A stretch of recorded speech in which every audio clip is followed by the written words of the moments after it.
Hello friends, welcome back to Zhen Guandian. I'm Zhen Fei. In the past couple of days, a piece of news has exploded across the Chinese internet.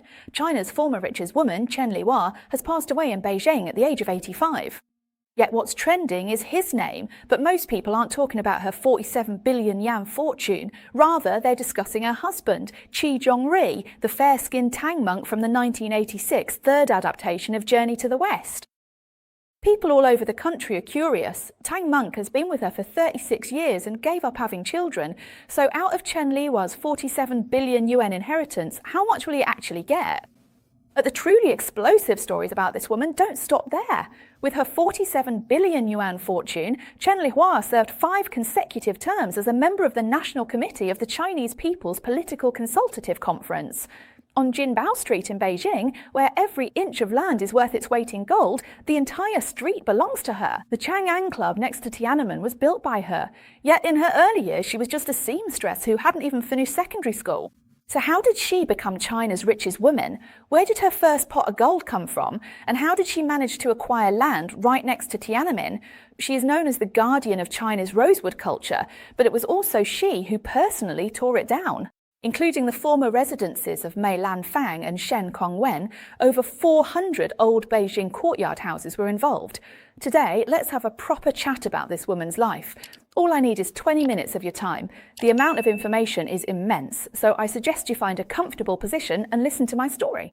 Chen Lihua was born in Beijing in 1941. According to her own account, she is of Manchu ethnicity, from the plain yellow banner and an 8th-generation descendant of the Yehe Nara clan. In plain terms, she is a descendant of Empress Dowager Cixi's family. She also claims to have been born in the Summer Palace, which at first glance sounds rather astonishing. But if you think about it, by 1941, the Qing dynasty had already been overthrown for 30 years. However, at that time, Beijing was under Japanese occupation, and Japan had set up the puppet state of Manchukuo in the northeast, installing Puyi as the puppet emperor. So it is indeed possible that descendants of the Manchu royal family might have received some special treatment during that period, and a family of Qing descendants could still have been living near the Summer Palace. That's quite a remarkable background. But then Chen Lihua also says that her family was poor and that she dropped out of secondary school to become a seamstress and support herself. Now that's rather interesting, isn't it? On the one hand, she's a descendant of the Yehe Nara clan, born in the Summer Palace. On the other hand, she claims to have come from a poor family and worked as a seamstress. So which is the truth? Both of these could well contain some truth. After all, the Qing dynasty had fallen, and it would be quite normal for the family fortunes to decline over 30 years. But to say they were utterly destitute is unlikely, because Chen Lihua herself later mentioned that her family owned heirloom rosewood furniture. During the Cultural Revolution, when the Red Guards were ransacking homes everywhere, some of her family's rosewood furniture was confiscated, some was smashed to pieces, and some was secretly buried by her family in the earth next to the pigsty. After the fall of the Gang of Four, Chen Lihua dug up these pieces of furniture and restored them to their former glory. She also mentioned that when she got married, her family used rosewood furniture as part of her dowry. In those days, if your family had rosewood furniture that needed hiding, it was never just 1 or 2 pieces. It was the sort of quantity you'd need a pigsty to store. This shows that her family was far from poor. It's just that in those particular times, it wasn't wise to flaunt your wealth. So Chen Lihua's starting point might have been even higher than she herself admits. But whatever the case, she certainly endured hardship in those days. After dropping out of secondary school, she first worked as a labourer in a neighbourhood tailoring factory and later went on to open one of her own. When she wasn't sewing clothes in the tailor's shop, she enjoyed mending the old furniture at home. In 1977, she opened a furniture repair workshop. From tailoring to furniture, this was Chen Lihua's very first venture. So she started out as the young proprietress of a small furniture repair business. But how did she later transform herself into a billionaire? To answer this question, we first need to take a look at the scale of her later achievements, so we can truly appreciate just how astonishing this transformation was. Chen Lihua's later financial empire. At its core, it comes down to 2 words: property, and not just any property, but real estate in the very heart of Beijing. First up is the Chang'an Club. Where is this place, you ask? It's on Chang'an Avenue, less than 1 kilometre from Tiananmen Square. Built in the 1990s, it was Beijing's very first 5-star private club, with a total investment of 450 million yuan. Li Ka-shing, Cheng Yutang and other top Chinese tycoons were all honorary directors. For a long time, the Chang'an Club was synonymous with Beijing's most elite social circles. Anyone who could get in was a person of real influence and standing. Then there's Jinbao Street, which stretches 730 metres from Wangfujing's Jinyu Hutong all the way to the East Second Ring Road. Both sides of the street are lined entirely with properties owned by Fuhua Group, the Regent Hotel, Marriott Hotel, Hyatt, the Hong Kong Jockey Club Beijing Clubhouse, Jinbao Hui International Mall, and showrooms for Ferrari, Rolls-Royce and Lamborghini, all standing side by side.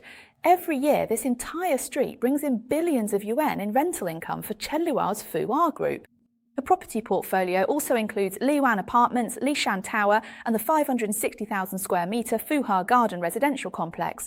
In Beijing alone, Fuhua Group has already completed or is developing over 1.5 million square metres of commercial real estate.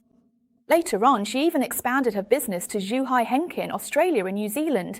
In the 2016 Hurun Rich List for Women, Chen Lihua topped the list of China's richest women with a fortune of 50.5 billion yuan. By 2026, before her death, she still had 47 billion yuan, ranking 656th on the Hurun Global Rich List.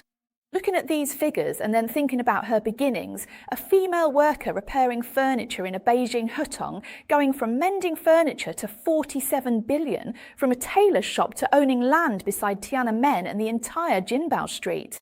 Such a leap can hardly be explained simply as starting from scratch. This brings us to the greatest mystery surrounding Chen Lihua. Where exactly did her first pot of gold come from? As for this question, there are several versions circulating among the public. Let's first look at the version Chen Lihua herself tells. She says that in 1981 she went to Hong Kong, made a bit of seed money through the furniture business, and then bought 12 villas in Beverly Hills, Hong Kong. She bought low and sold high, making a fortune. In 1988 she established Fuhua International Group in Hong Kong. This story sounds, well, very inspirational. If you think about it for just a moment, something doesn't add up. A female furniture repair worker from Beijing, how could she possibly have the money to buy 12 villas as soon as she arrived in Hong Kong? Even though property prices in Hong Kong during the 80s weren't as outrageous as they are today, 12 villas still amounted to a huge sum. Are we really to believe she saved up that money with a sewing machine? Who would buy that?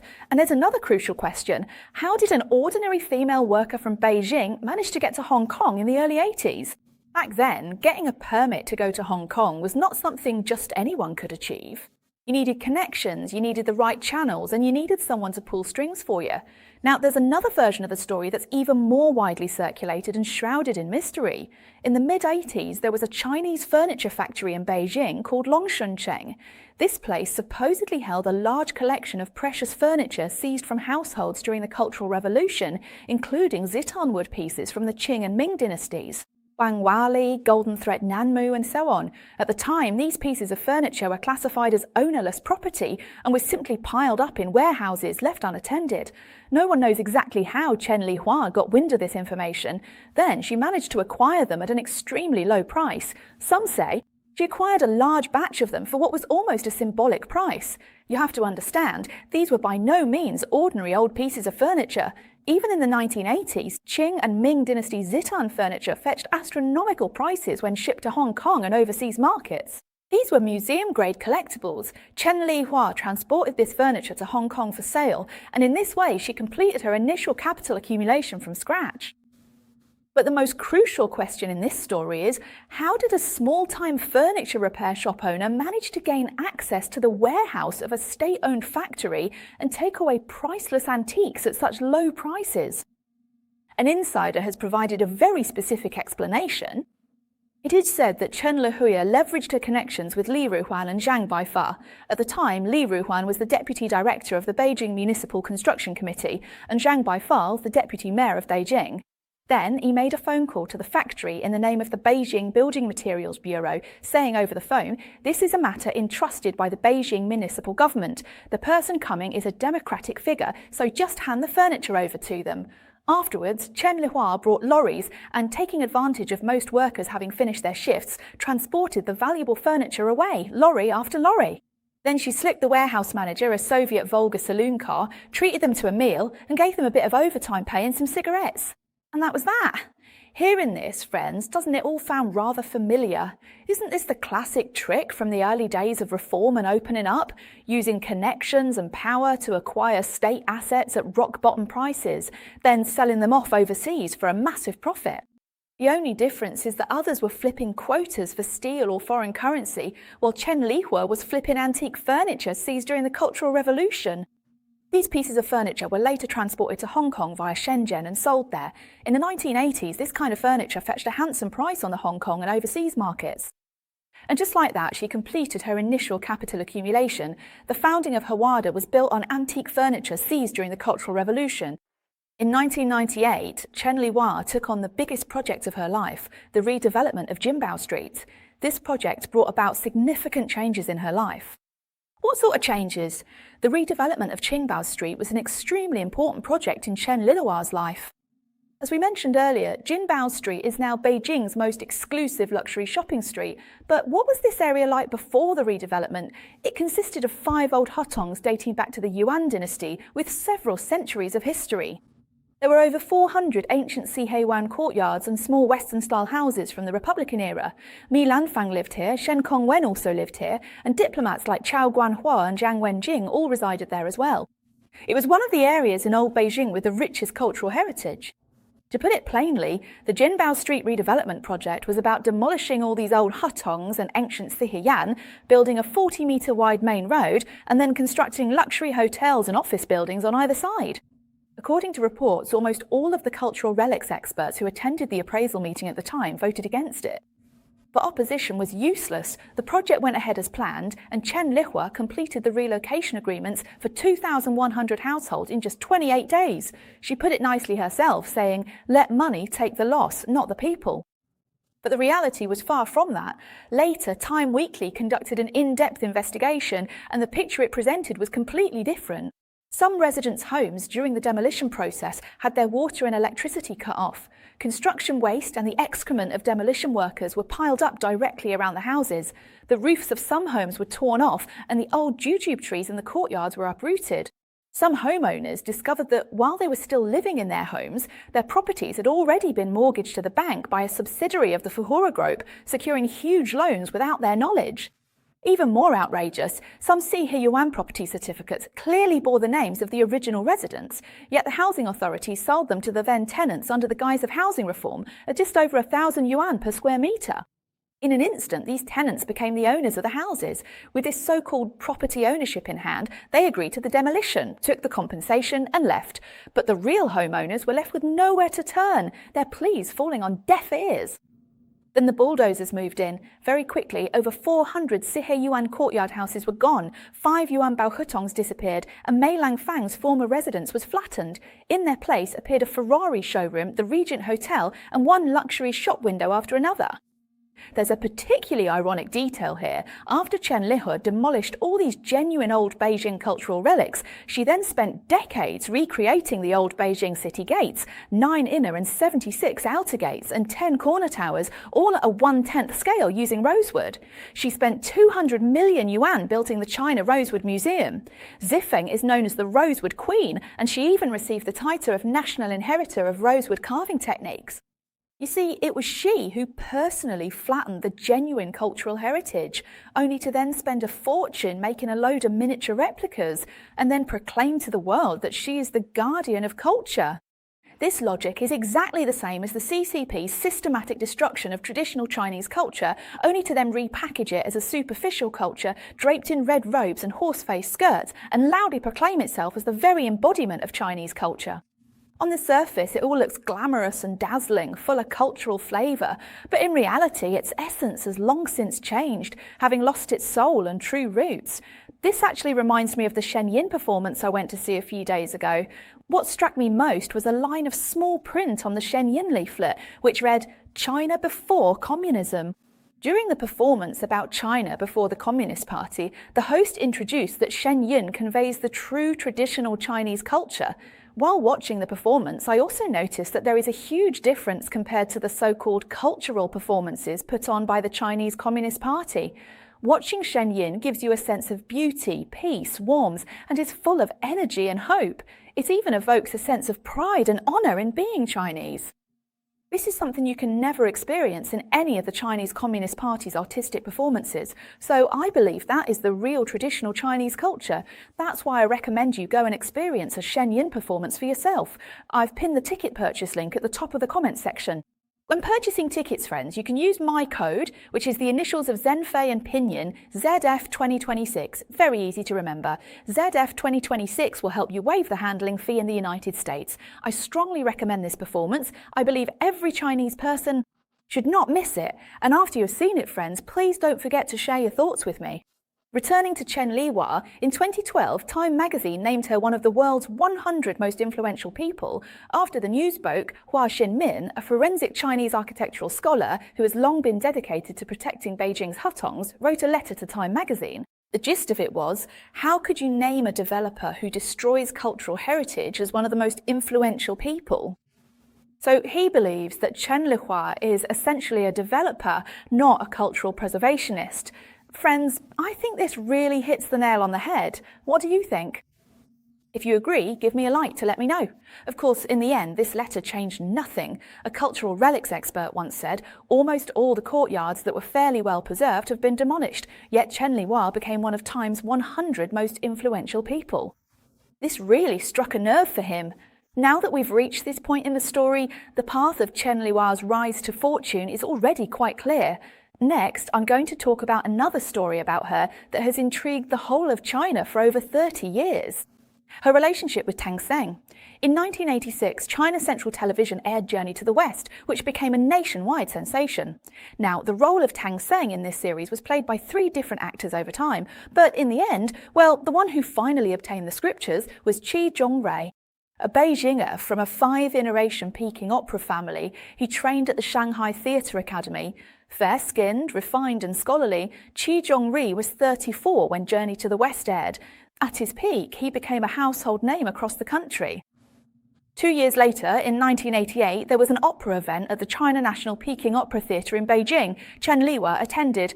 Chen Lihua is a Peking opera enthusiast. She has loved listening to opera since she was a child. That day, at the event, she met Chi Zhongrui, who had only recently finished playing Tang Seng. Later, on the programme A Date with Liu, Chen Lihua spoke quite openly, saying that Mr. Xi was so good-looking and had many admirers, and she admitted that she was the one who actively pursued Mr. Xi. What was Chen Lihua's situation at that time? She was already 47, divorced with 3 children, 1 son and 2 daughters, and was already a female tycoon with assets exceeding 100 million. She was preparing to return from Hong Kong to Beijing to enter the property business. And what about Chi Zhongrui? He was 36, and although he was a newly popular actor, his income was nowhere near Chen Lihua's level.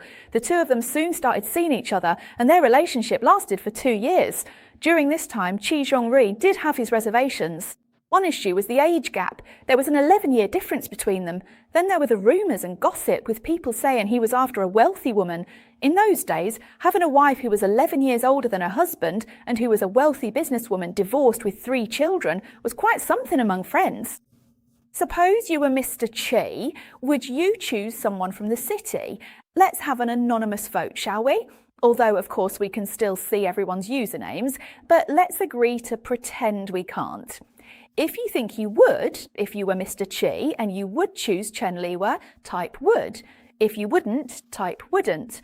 Or if it depends on how Chen Lihua pursues him, type depends. Let's see how it goes, friends. Quickly leave me a comment and let's have a look at everyone's choices, shall we?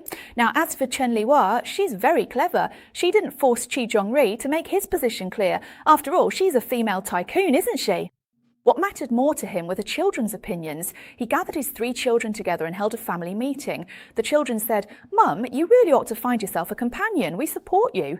So in 1990, when Chen Lihua was 49 and Chi Zhongrui was 38, the two of them registered their marriage. And what happened after the wedding is what's truly intriguing. Chi Zhongrui left the entertainment industry completely. He was a nationally renowned actor at the height of his fame. Then all of a sudden he just stopped acting, stopped taking on roles and vanished entirely from the screen. After all, there was really no need for it anymore, was there? Instead, he became the deputy curator of the China Rosewood Museum, dedicating himself full-time to helping Chen Lihua run her rosewood business. From that point onwards, Chi Zhongrui's life revolved entirely around Chen Lihua. At every public event, he was always by her side, just a step behind. If Chen Lihua was about to sit down, he would move her chair for her first. If Chen Lihua was speaking, he would be right there next to her. She would quietly listen. If she saw Chen Lihua sweating, she would immediately step forward to wipe her brow. If she saw Chen Lihua about to go up some steps, she would quickly reach out to support her back. Chen Lihua loved to talk, so she would keep silent. If Chen Lihua lost her temper, she would also remain quiet. They had a set forms of address between them that sounded rather odd to outsiders. Chen Lihua called him Mr. Chi, and he called Chen Lihua chairwoman. Whenever they spoke, they always used the formal you and never joked around. Chi Zhongrui himself said on a program that at first he wasn't quite used to it. But later on, he felt that this was true respect. Between husband and wife, this is respect. There's really nothing wrong with what he said. Chi Zhongrui also said in an interview that the chairwoman is the head of a household and must be given full respect. She has a fiery temper, and whenever she loses her temper, I never say a word. Once her anger has passed, she treats me even better. If I were a man, I absolutely couldn't put up with it. But as a woman, I think this is just fine. Another vivid story shows Chen Lihua's obsession with wood. She sought fine timber in Southeast Asian rainforests, places with head-high grass, pythons and hornets' nests bigger than houses. Chi Zhongrui joined her without hesitation. Once in Malaysia, they disturbed a lethal hornet's nest. Those tropical poisonous hornets can kill you with a single sting, and Chen Lihua, having put on weight, couldn't run fast. At this critical moment, Chi Zhongrui threw himself forward, using his own body to shield her, and was stung all over by the swarm, staggering from the pain. But the first thing he said wasn't to cry out in pain, but to ask Chen Lihua, "Are you hurt? Were you stung by the hornets?" Should we be praising the greatness of love here, or marvelling at Pang Seng's superb acting skills? In their 36 years of marriage, Chi Zhongrui never had a child with Chen Lihua because Chen Lihua didn't agree to it. For a man born into 5 generations of a Peking opera family, this was essentially cutting off his lineage. Chen Lihua asked him to treat the 3 children she had with her ex-husband as his own, but her eldest son, Zhao Yang, only ever called him uncle in private. Should we be marvelling at the greatness of love, or at Pang Seng's remarkable endurance? Now that Chen Lihua has passed away, what everyone is most concerned about is how much Chi Zhongrui will actually receive. There are several versions circulating online at the moment. Some say that each of the 3 children will get 10 billion yuan, and Chi Zhongrui will take the remainder along with the Rosewood Museum. Even so, what Chi Zhongrui stands to inherit is already worth a king's ransom. Others say that Chi Zhongrui will receive the largest share. If any of these claims are true, then Chi Zhongrui's 36 years of dedication have certainly paid off handsomely. Alright, that's all for today's discussion. If you enjoy this series on notable figures of the era, do remember to subscribe to Zhenguandian. Here at Zhenguandian, we focus on helping you understand major events and the stories of influential people in just 20 minutes, as well as the 2026 China Livelihood documentary. If you like this sort of content, make sure to subscribe to Zhenguandian so my programs will regularly appear on your YouTube homepage in the future. If you enjoyed today's story, please give it a like, share it, and pass it on to your friends. Every interaction from you is a tremendous support for me. Alright then, thank you all for watching, and I wish you a pleasant weekend. Don't forget, we've got another programme tomorrow, so let's meet again then. Don't miss it. Bye-bye.